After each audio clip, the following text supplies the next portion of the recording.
Dallas 911, this is Natalie. Where's your emergency? It's not really an emergency in the sense that I dialed the non-emergency number. I've been redirected about 3 times. You'll have to forgive me. No, that's okay. We answer for both non-emergency and emergency. Okay. Well, there's been some confusion as to where to call because here's the situation. I'm in town from Los Angeles. I am from here. I have been here in a very long time. My cousin, who I am very close with, and we're the same age, he lives in East Dallas. He has been missing for 5 days, and I have called absolutely everyone possible that remotely knows him or lives in the area. No one has seen or heard a visual confirmation of a sign of life from him in now 5 days. And the problem with this and why I'm so freaked out is because his grandmother just died, and well, not just, but New Year's Eve. But the point is her estate is being probated, and he stands to inherit tens and tens of almost maybe even $100 million because his grandmother was the KRLD 1080 AM and Dallas Times Herald and CBS and Los Angeles Times heiress, and that is what he is inheriting. And he's been a target. He's been expressing to me that his aunt has been making threatening statements to him as if to say, like, if he was gone, she'd get more. Then he has these really squanchy friends who have just been mooching off him. And I called one friend from that we've known for years, a mutual friend who I had trusted, and she promised me that she was going to go out and comb the streets for him today and not come back until she found him, basically. And she finally called me back about a couple hours ago, and she said that she got in contact with, through a text message, one of his old roommates who said that he was with him and that he was okay. And I said, send me the screenshot of this. And she sends me a screenshot that's dated, mind you, we're having this conversation at 6:15 p.m. this evening. She sends me a screenshot that says, that shows a conversation she was having at 3:32 a.m. on September 6th. And that's a giant...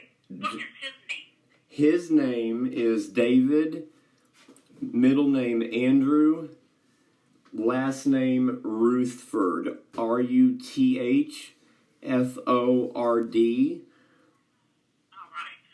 a date of birth? 10/22/81. All right. And where's the last place that you knew he lived? The last place he lived and was seen was his mother died last year, and he got her house in East Dallas. That address is 2440 Heartline, one word, HARTLINE Drive, Dallas, and forgive me, I think it's 75240, but I may be wrong. Anyway, there was an altercation 5 days ago. He called me. He has been dealing with some sort of real estate flip guy, and there was some dispute over him having felt that he stole the title to the house from him, and some altercation took place. My cousin David called me. It was like, I want to say 11 o'clock p.m. at night. I'm not exactly sure how many days ago, 5, 6, something. Anyway, you'll see a police report of it, no doubt, in your system, because this guy named Ray, who is the real estate guy, came over and was basically trying to evict him from his own house and called the police on him. The police showed up, And as it was my understanding that they ended up telling this person, Ray, to leave the property and that David was okay to stay there, that being the house that belonged to his father. His father was a Dallas Sheriff's detective, and so on and so on. So he... What is your name again? I'm sorry. My name is James Wright, Wright. All right.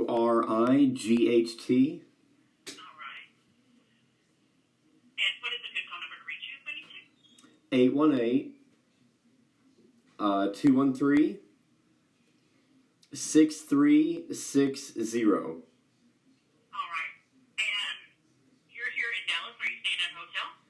I am staying with friends in Grand Prairie, and I live in Los Angeles, and I'm here on some business for, an extended stay, and some of that business included having met up with my cousin by now, and the fact that he's missed it is highly alarming because it has to do with the settling of my aunt's estate, and there's tens, and he stands to inherit close to upwards of $100 million.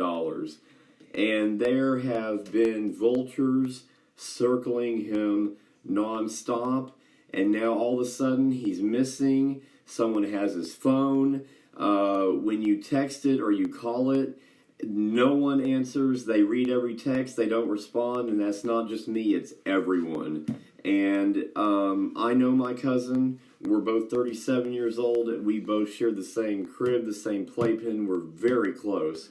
And I know how to find my cousin, even if I'm in Los Angeles, and I can't... Do you want to go ahead and do the missing person, or you want us to do a welfare check at his house?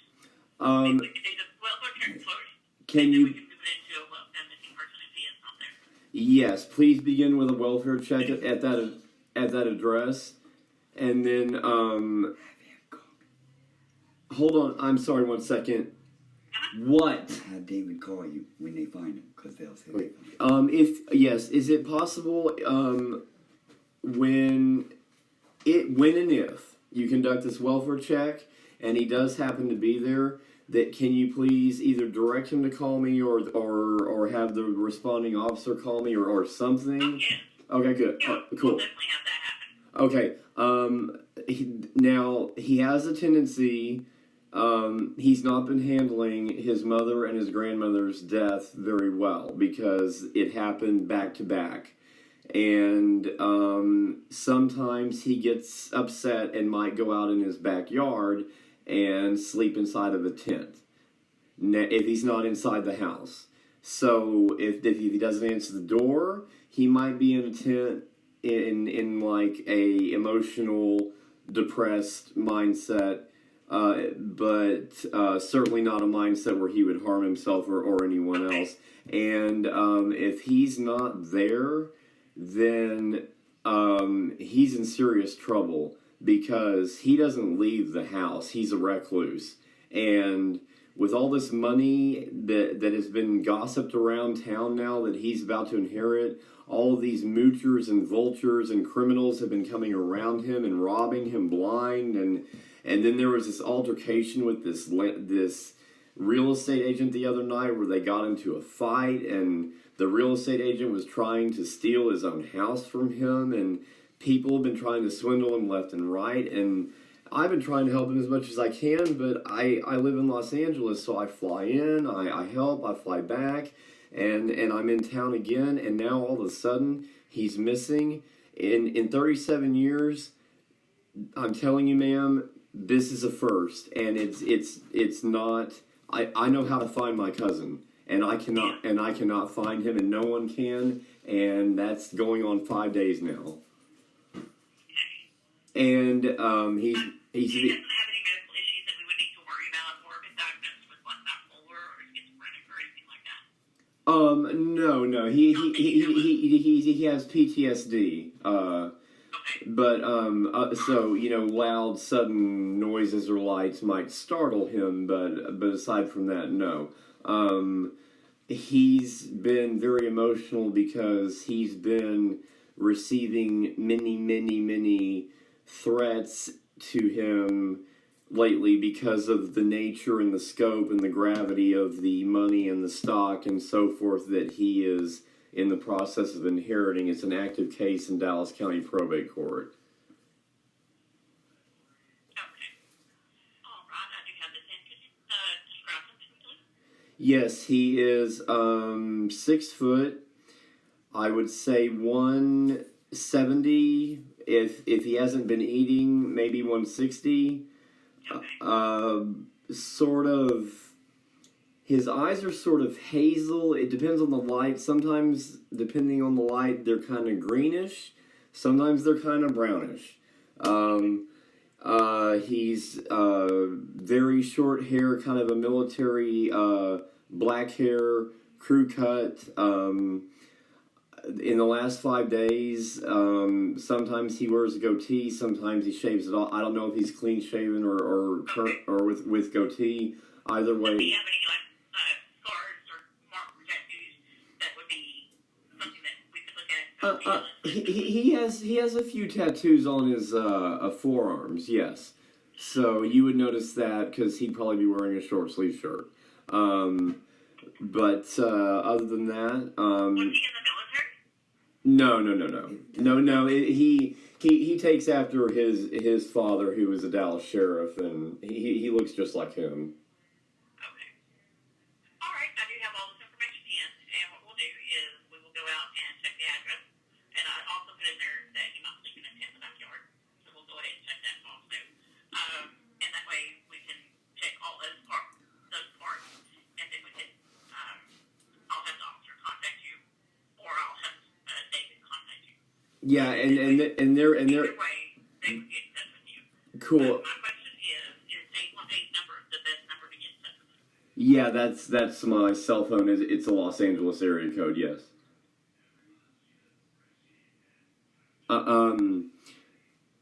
If I can't stress this enough, if he is not on that property, whether in that house or playing depressed little boy camping out back, then there is something very wrong. Some kind of break. I mean, well, okay. Let's just say that Patty Hearst was kidnapped for the same type scenario. Money, media. That's what this is. That's why I am so freaked out right now. I don't know if you're familiar with the old famous case in San Francisco of the heiress Patty Hearst. Funny story. What he's inheriting is part of that conglomerate. So he would actually be, like a male Dallas's version of a Patty Hearst.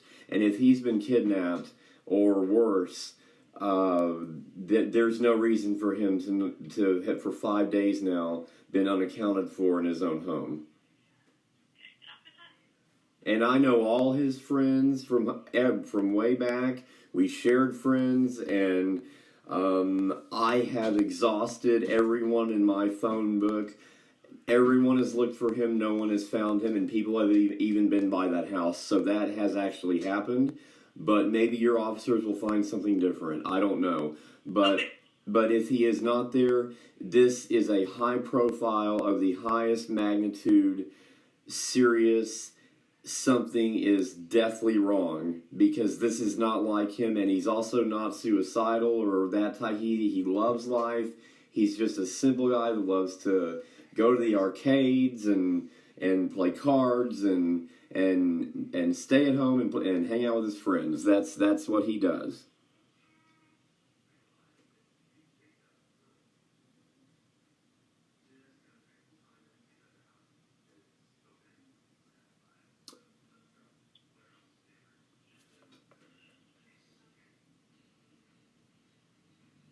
All right.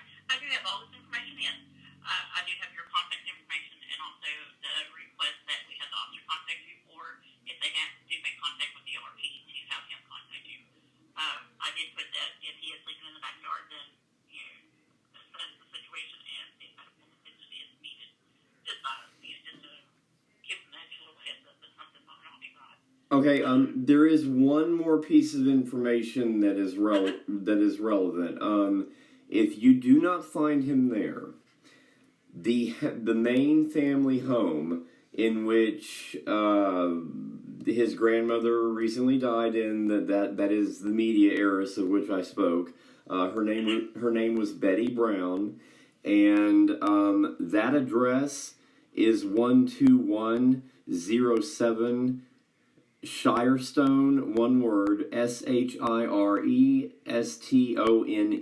Lane, Dallas 75244.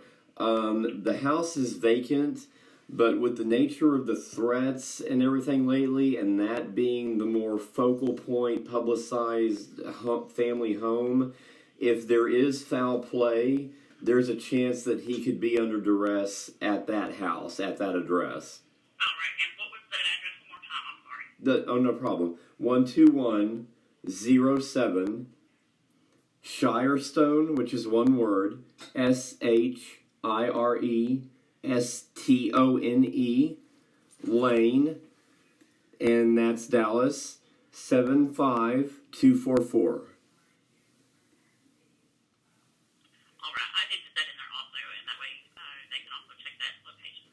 Yeah, if there's foul play, that's the most likely place it could be happening. Because what was the grandmother's name? The grandmother's name was Betty. Middle name Rimbert, or middle / maiden name Rimbert, Rembert, and her last name is Brown, as in the color brown.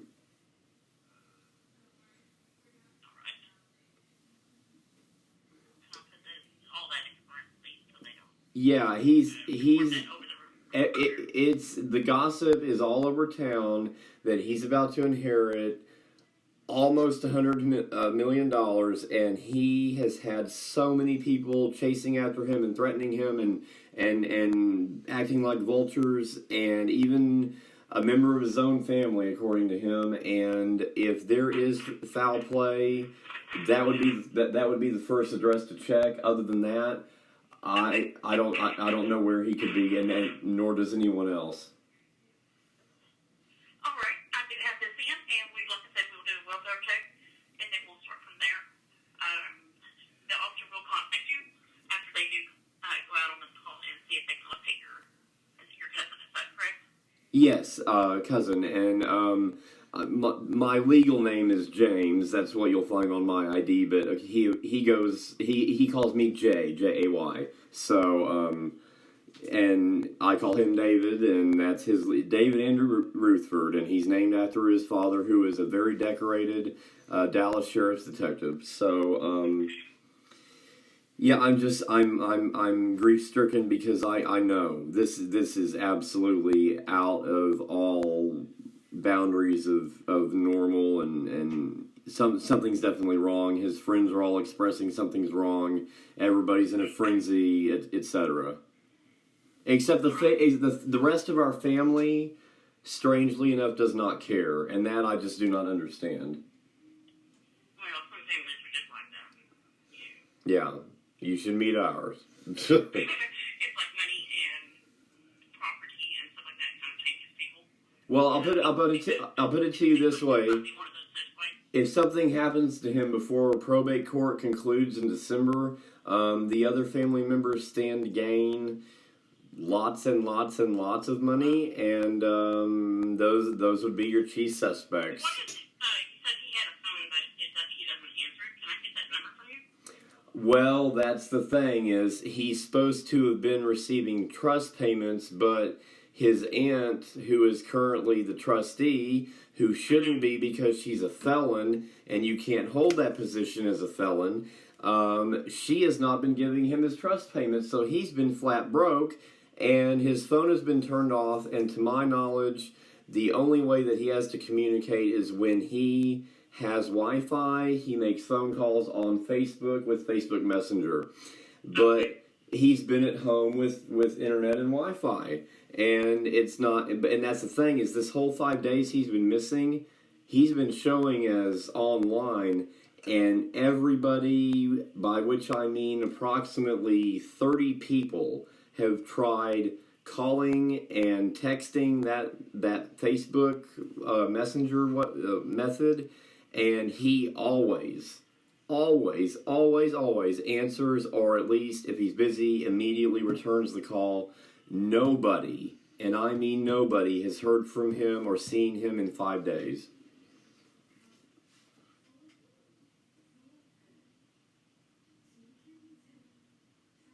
All right, I do have this in. I have all the information that you've given me. And so we'll get an officer out there to do this welfare check, and we'll go from there. And we'll see what we can do, okay? Okay, thank you. Yeah, I appreciate it so much. Oh, not a problem. This is what we do. Thank you. You're welcome. Bye. Bye-bye.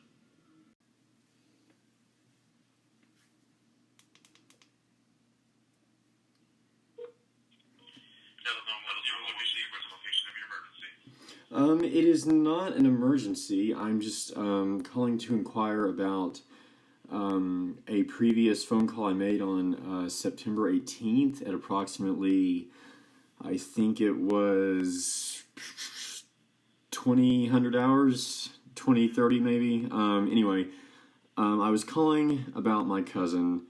I'm from here, but I'm a current Los Angeles resident. My name is James Wright, Wright.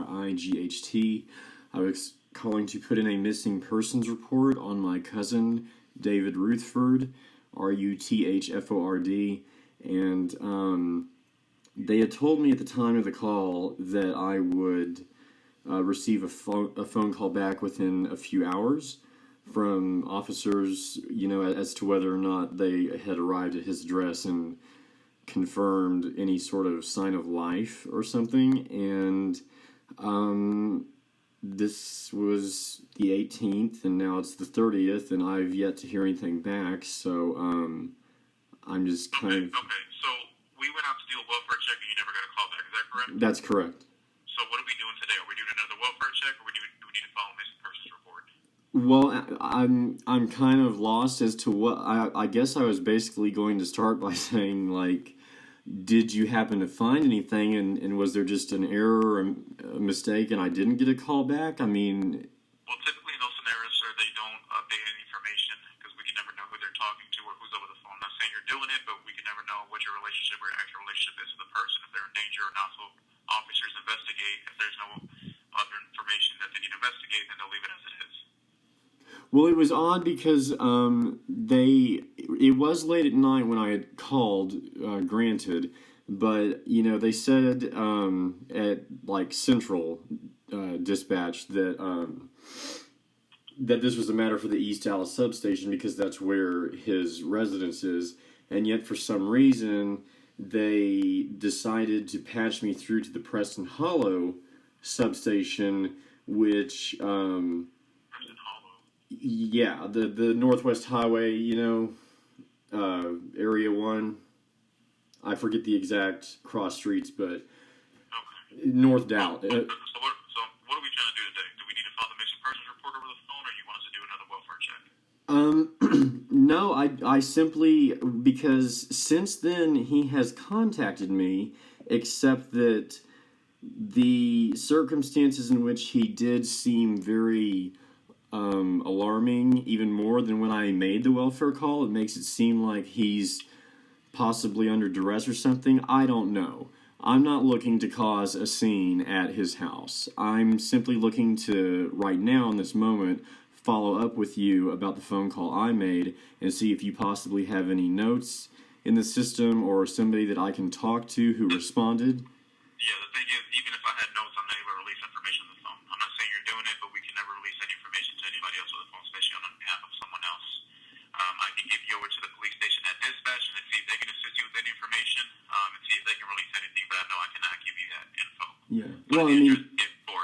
Well, I mean, actually, I can, I can prove my identity so much to the degree. I understand that, sir, but either way, I can't release it to you over the phone. What's the address you gave for him? It happens to be the same address that's on my Texas driver's license, which is current, which is 2440 Heartline, Hartline Drive, Dallas, Texas 752. I think 40. Okay. That may be wrong. All right, so do me a favor, stay online, do not hang up. I'm going to get you over to that police substation and dispatch the location and see if they can assist you in any way with releasing info over the phone, okay? Okay, excellent. Thank you so much. Absolutely.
Go ahead, sir.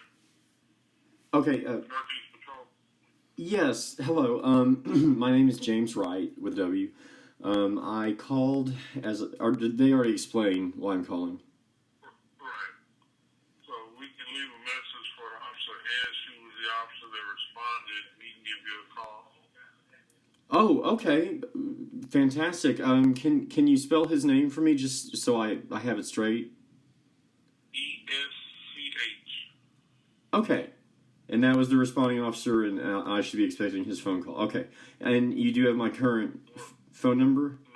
No, I need your phone number. Okay. 818 213 6360. All right, we'll put the message in his mailbox. Thank you. I sincerely appreciate it. All right, no problem. All right. Have a good day. All right, you too. Thank you.